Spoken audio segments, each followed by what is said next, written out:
Welcome to Tokyosaurus. So what's up in Japan?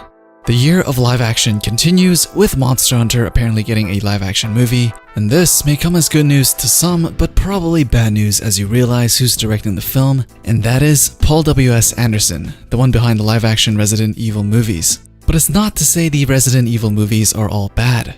They're the kind of movies that get really bad reviews from critics, but generally people go out and watch them, and so they make quite a bit of money in the box office. In other words, they're guilty pleasures for a lot of us, but nobody is willing to admit it. So what we have here looks pretty much exactly like another Resident Evil-esque movie, as not only is the director the same, we also have Mila Jovovich starring in the upcoming Monster Hunter flick, who was also the main star in the previous Resident Evil movies. Now before all of you moan and groan, do realize that no matter how bad you think Resident Evil movies are, they are the highest grossing film series to be based on a video game, having grossed over $1.2 billion worldwide. So if you want a Monster Hunter movie to be successful, this Paul guy is probably your best bet. And not to mention, just like the last Resident Evil film, most of the box office, I think it was over 90%, comes from overseas anyways, so they aren't exactly making this movie for the West, they're definitely making this for the Asian market. And it makes a lot of sense because Monster Hunter is just so much bigger in Asia compared to here. Even with the surge of new players in Monster Hunter World, most of its sales still came from Japan.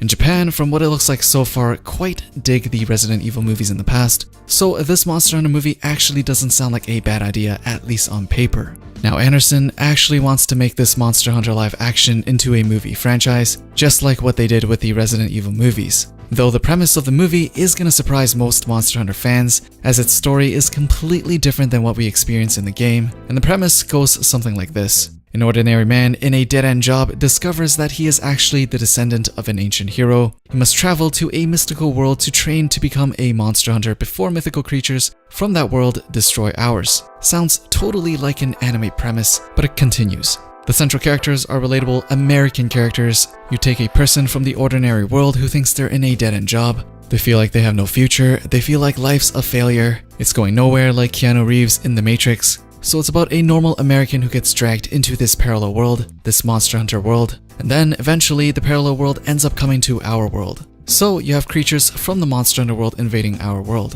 which is where the demo reel for the live action Monster Hunter scene that was released about a year ago came from. It featured Gore Magala fighting a Rathalos, and animated by the studio that does the Resident Evil movies, who is also the same studio doing this upcoming Monster Hunter movie. So in terms of how it looks, although the test footage obviously isn't going to be in the movie, if the movie ends up looking anywhere near as good as what they showed here, I think the movie will do fine. I mean, most of us don't go into a Transformers movie looking for plot, we just want to see some action. And action is definitely what we're going to be getting with this Monster Hunter movie. I mean, it's not like any of us play Monster Hunter for its story anyways. The only thing I can think of that they can screw up on is if they mess up with the animation patterns of the monsters that we've all grown used to.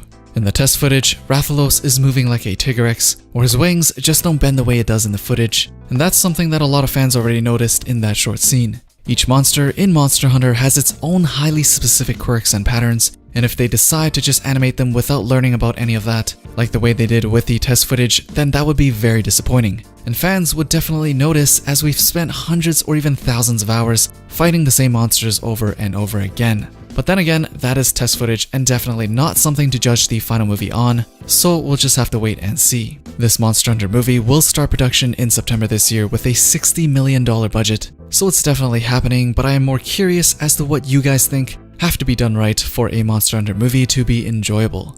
I told you mine, which was making the monster behavior look right, or at least accurate to what we're all used to from the games, but what do you want to see in a Monster Hunter movie? Definitely let me know down in the comments below. Don't forget to thumbs up before you leave, subscribe and hit that bell for notifications if you want to be updated with the latest that's going on in Japan, and I'll see you guys in the next one.